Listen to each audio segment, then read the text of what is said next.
Hey guys, Veebat here with another V-Plays, taking out the NC-1070, which is quickly becoming a platform that I like jumping into just to earn credits.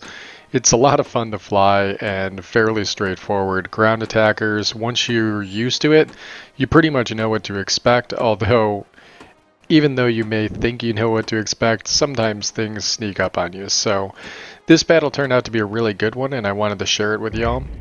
And as you can see here, this is going to be the setup where you have two command centers, an airfield in the middle, and then a garrison that's kind of offset up in the mountains. So I'm actually paired up with an IL-10, and if you're not familiar with the IL-10, it foregoes the armor that you would get on the IL-8 and the hard-hitting big cannons for lighter gun power, but much faster speed and maneuverability, and it loses some of its resistance to damage.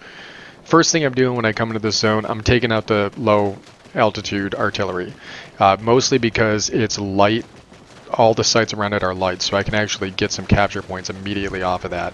By burning out the big flat radar dish, that opens me up to be able to hit these lighter targets in the back, and then I'm just going to drop my bombs here. Probably overkill with 2, but more than enough to be able to finish the site. Again, we do have some more of these lighter AA targets over here, so we can take out the associated support buildings. By taking out the main panel, we can drop those bombs, and I'm not sure if they changed the mechanics of where the hitbox is for those big antennas, because it used to be once you destroyed the big antenna, it was like it was invisible, like it didn't exist, you could fly straight through the wreckage, but I have crashed into the wreckage a lot more recently, so I think they may have changed the hitbox. Could be wrong, but avoid flying into wreckages if you can, because you never know, you might end up losing your aircraft, and that's not good for anybody.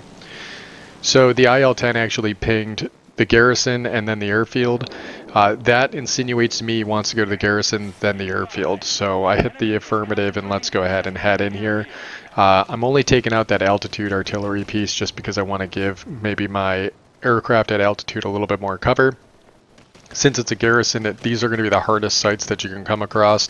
It has these 3 long buildings which are fairly well armored. I find by taking out the tents, it reduces the overall hit point pool of the whole area, so that way when I drop those 2 bombs, I can be assured that it'll finish it off. These guns work really well against these lighter armed targets, lightly armored targets, and I can see off to the left of the screen here, those buildings being destroyed. That's actually happening from the IL-10 helping us out. And now we're going to roll into this tent site right here, put some guns on, and we're shooting it through the trees. Trying not to clip them if we can, but we can survive it. We do have a lot of aircraft floating around here, so I'm trying to get my guns around, maybe to possibly take out an aircraft and finish off some of the capture here, since all the ground targets are pretty much gone at this point. It looks like one of our aircraft actually took out one of their aircraft, which allowed us to be able to finish off the zone. I do see some more of these fighters up at altitude here, and there's an IL-10. Again, this aircraft is really good at countering other ground attackers. I lit him on fire, I damaged him pretty good, and I'm using that wide arc on the tail gunner to kind of finish him off.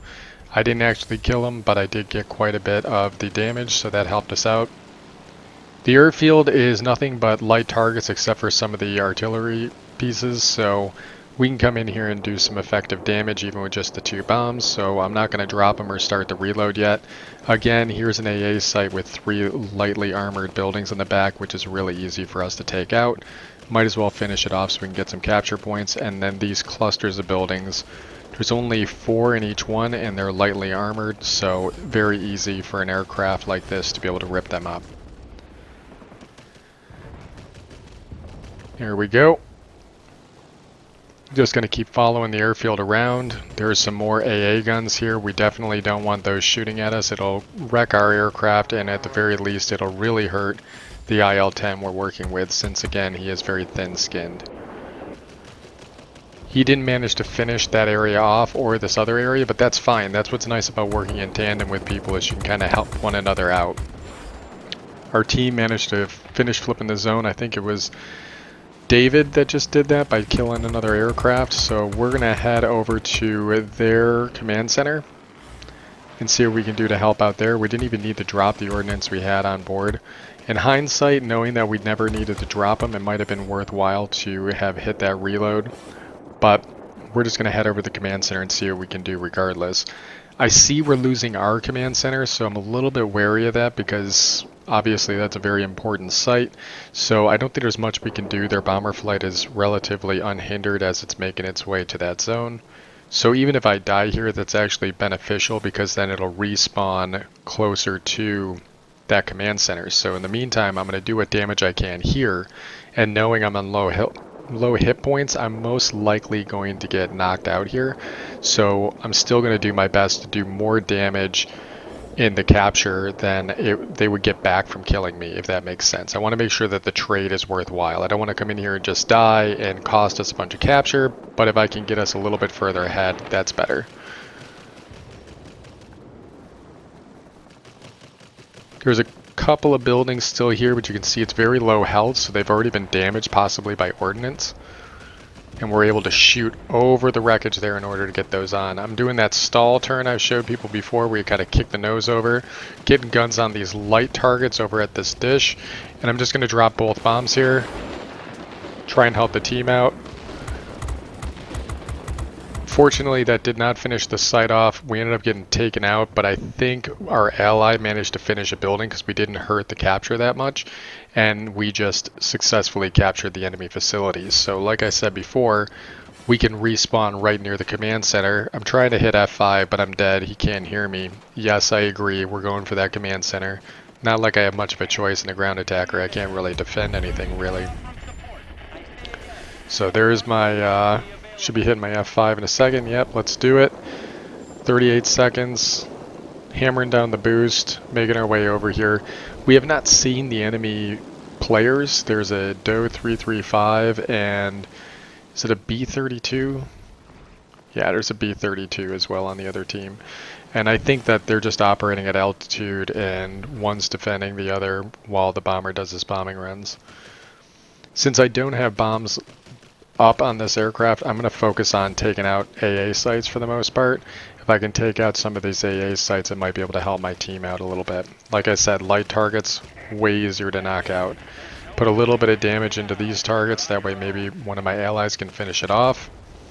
We lit that on fire, which was very fortuitous. Again, almost the exact same run at this point as we had at the beginning of the game.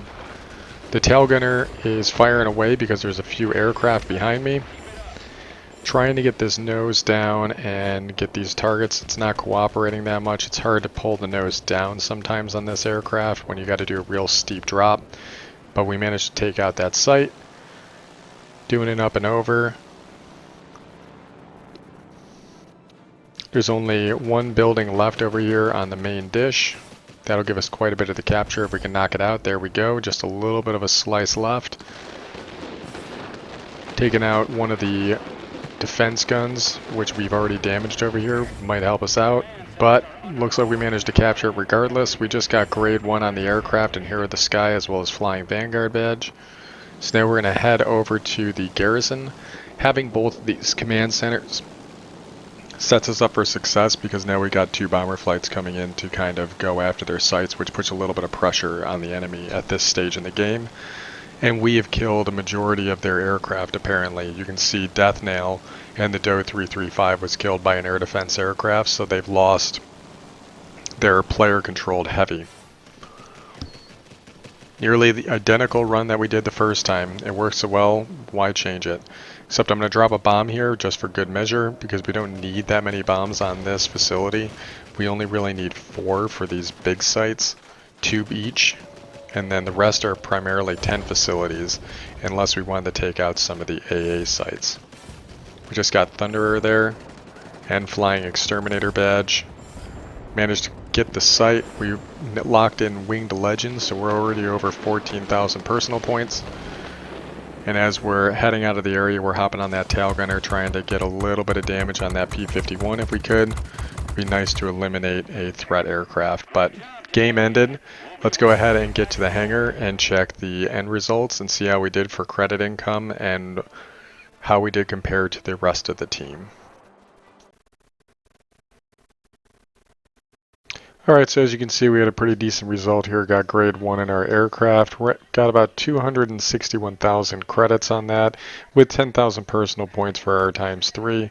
Unfortunately, ground attackers seldom actually get a lot of experience. It's weird, but it's almost like they're throttled in some way to prevent them from too many people from flying them. But yeah, it was really nice to be teamed up with somebody else who was kind of in sync with what we were doing. It's a little bit harder to take the IL-10 and do the same types of things that you can do with an NC-1070. It is a bit faster, but it sacrifices some of its gun power in order to get that speed and maneuverability, as well as sacrificing some of its health. We didn't see too much of the B-32 or the DO 335, but I'm sure that if the DO 335 would have paid a little bit more attention to us, he probably would have been able to rip us apart, but he may have been spending a majority of his time trying to escort his B-32, which is still a viable tactic, but these two ground attackers were able to do quite a bit of damage. As you can see here, we ended up getting Thunderer, we got Flying Revenge Badge, the Lang Medal, Winged Legend, Flying Exterminator, Hero of the Sky, and Flying Vanguard. All of these are good medals and typically what you'll be receiving if you are flying in a ground attacker and you're having a really good game like we were today. Anyways, guys, I hope you enjoyed the video. Taking another look at the NC-1070. We're almost to specialization, and once we get there, we'll be able to make that gunner even more powerful. And you know what? I hope you guys enjoyed watching the battle as much as I enjoyed playing it. And as always, I'll catch you on the next one.